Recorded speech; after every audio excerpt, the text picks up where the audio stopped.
Clear cover. Constable John Doomer is not a criminal.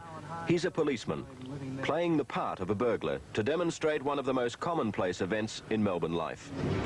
What I look for is a house with plenty of cover around it, shrubs, bushes, big fence you can hide behind. No one living in the house, signs like that, letters in the letterbox, papers, milk, all those sort of things. Now this house here looks like quite a good house, plenty of shrubs around it, big windows, no one home, and letterbox, plenty of papers and milk there. This is the sort of place I'd have.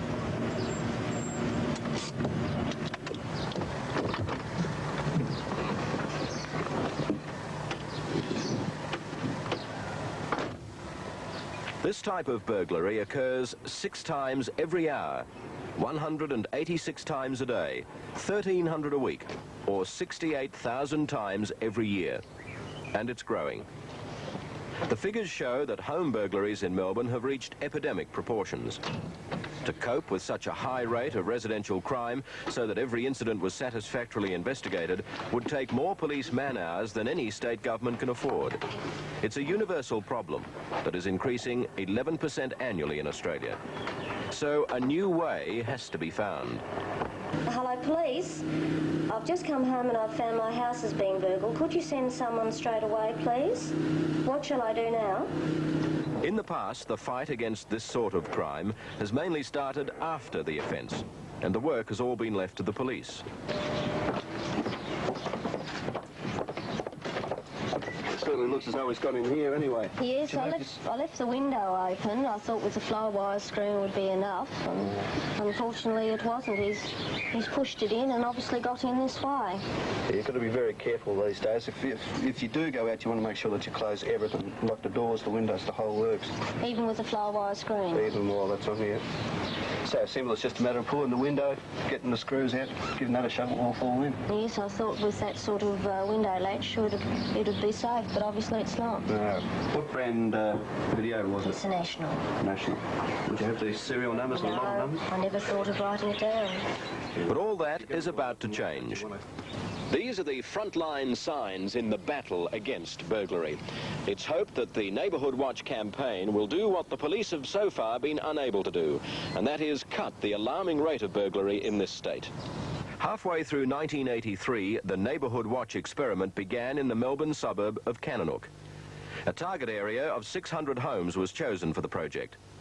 The pilot study program was developed by the Victoria Police with local community involvement and based on similar schemes which have been operating in the United States and Canada for more than a decade and which in some areas have cut burglary by a staggering 60%. Neighbourhood Watch works by involving the community in crime prevention. It tackles the problem before the offence occurs, and by so doing is expected to save the community millions of dollars a year and bring back community peace of mind. It works this way. The neighbourhood is divided into groups or zones, and through a process of crime awareness education, property identification, household security and other means, reduces preventable crime in the area. Representatives from each of the zones meet regularly to update crime prevention programs within their area. At this meeting, held one night recently, it became apparent the residents were concerned about one particular aspect of their involvement. One of the questions that has come to us through our zone leaders is in regard to the reporting of crime from our neighbours and the apprehension that they have in regard to the ramifications of standing up and being counted. In other words, what can we advise residents in regard to the reporting of crime? And would you like to handle that one, Tom? Probably the point Tom's making is people are frightened to report things because of repercussions. The apprehender, the villain, makes idle threats and make suggestions that they'll get their digs and get their just desserts in due course. It's been my experience that these are very hollow and little substance, even right up to the court case. And all I can simply say to you as zone leaders is you should encourage your residents to report matters of suspicion and crime, and anything that does come out, the threats won't hold much water, and should they be concerned greatly, then the police will look after them as best we can. Andrew, what do you do as zone leader? When it first started Neighbourhood Watch, we did go round on to every individual house. So there's obviously you're not going to catch everybody in the first time you go round. I should think there's been approximately 85% of the area notified, you know, in person. Apart from that, we just drop the literature off in the letterboxes of people that aren't there. And what is it your job to do? To alert people to crime prevention? To crime prevention, to, you know, small things that before, you know, they wouldn't take any notice of, as, you know, children go around in the neighbourhood at funny times and things like that, just to let them know, to inform the police that the police are there. They're waiting for phone calls to try and prevent crime. Did you call the police, did you? Yes, we did, because they looked very suspicious. The three fellas that got out of the car, and they were looking up and down the street as if they were eyeing the place up. That's good. Well, we've checked the people out in the car, the three blokes, the tradesmen. Apparently they had a bit of car trouble and got lost, and there's nothing to worry about. But if you do have any problems or you think someone's suspicious in the future, by all means, call the police. That's what we're here for. Oh, that's to help you out. That's lovely. Thank you very much. Thanks for right, for us. Have a good day. No, thank you. Bye-bye. Bye-bye. Well, we get the crime reports from the police every month, which we pass on down to the residents, and we know by their figures that it is, you know, and just a general feeling in the community that it is doing good. And there's a more peaceful feeling in the community, peaceful, is there? Yes. People feel safer? Yes, you know that your neighbour's looking out for you, and when you're not there, and you're doing the same for him, and you're taking more notice of who's moving around the place, and when you see strangers, you know, it sort of alerts you, and in that way it gives you some, you know, some strength of feeling that you're not on your own, sort of thing. Right. You know, there are other people watching for you, and when you're not there, when you're on holidays or taking your newspapers, all the usual things, you know, that we saw tonight, and it's a good feeling. It's creating a good feeling in the community. I think it is, anyway. And what exactly are the duties of a zone leader? Well, if you like, really, we're the go-between between the resident and the police, if you like, in that it's a two-way sort of thing. We take the information from the police as it's given, and we disseminate it amongst our little group of houses, and any information that they might have that may be of interest to the police, they feed that back through us. If it's not of an urgent nature, of course. If it's something urgent, of course, they deal direct with the police. But if it's something just general, you know, about the neighbourhood and that, and they think the police ought to know about it, feed it back through the zone commander and zone leader, and we give it back to the police. Also, you know, amongst the other zone commanders, so that when anything that's peculiar going on in the area, eventually everyone gets to hear about it. Well, what sort of a response have you had from the people of Kananook? We've had an excellent response from them, and the feedback we're getting from our individual zone leaders is one that indicates that practically without exception the residents here are fully behind this type of scheme. So the program so far has been very effective, you think? We'd have to say was very, very effective, yes. An important part of Neighbourhood Watch is the reduction of the opportunity to commit crime. This is achieved by educating the homeowners in the area through public meetings like this.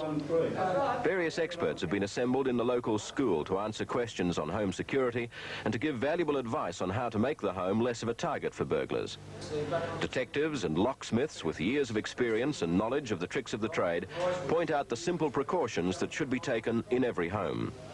And I believe we have in our community these days a new class of offender, an opportunist. They're usually a young person. They move around the suburbs looking for opportunities. They knock on the front door. Nobody responds or answers their knock, and they try the front door, which may be locked. They move around to the back of the premises, And quite often they'll find an unlocked door or an unlocked window, and thus they gain entry to your residence. An engraver shows how easy it is to mark all valuable items, a simple process which makes stolen goods difficult to dispose of. And a film is screened showing the types of situations which make the burglar's job easy. Following the meeting, a raffle to help pay for the street signs and stickers used throughout the area. Well, the number is Red B68. The part played by police in Neighbourhood Watch is essential. Theirs is an ongoing role.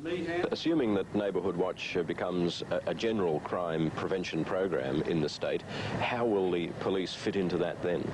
I believe that it'll be developed on local needs, that it'll vary across the state according to the needs of each particular community, working together, the police working together with the people in the community that they're dealing with. So the communities run themselves basically with you offering the advice, is that right? We believe that's the way it should be, yes. And what do you see the future for Neighbourhood Watch? I think it's got a very bright future. Inevitably, I think that it will grow very quickly. I think that the pendulum has swung so that the community now feels that it needs to be involved in crime prevention. People now recognising collectively their need to take their share of the responsibility in preventing crime. The police force also makes the area's crime statistics available. This information and other relevant news goes out in a newsletter delivered door to door by volunteers. Neighbourhood Watch is a joint attack on crime by police and the community that has been proved to work overseas. In a recent article in Newsweek magazine, which was trying to find the reason for the declining crime rate in America, Captain Frank Jordan of the San Francisco Police Department said, "There is no question that community involvement is the answer. It produces not only a spirit of cooperation, but far more cautious criminals." And that is the philosophy behind Neighbourhood Watch.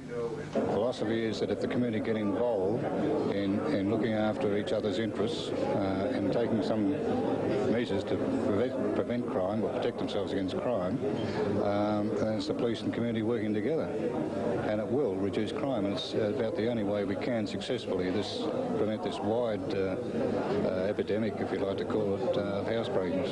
Do you think this experiment has proved that the community wants to take part in this sort of exercise? There's no doubt about this. We've given no publicity to the scheme, but we have indicators in the other communities that people have heard about it and want it.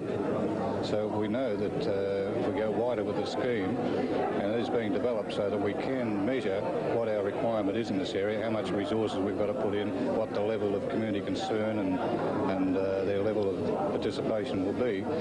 From all the indicators to date, we know that we've got something on our hands that the community want. Do you have peace of mind now? I think I do. Is Neighbourhood Watch a valuable part of crime prevention? Well, it certainly is. It involves the local community in its own affairs, and it can have the effect of causing the citizens of that community to have a sense of security and well-being in their homes and on the streets. We're currently developing Neighbourhood Watch programs in a number of selected residential areas.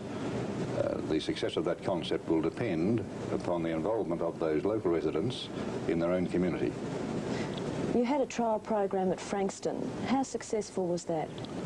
That program was highly successful. We were able to demonstrate a reduction in crimes, particularly thefts and house burglaries, and this is because the residents of that particular community saw fit to involve themselves in practical crime prevention. So it's up to the community, not just the police force? Yes, the police can't do it alone. We depend entirely upon the cooperation of the public.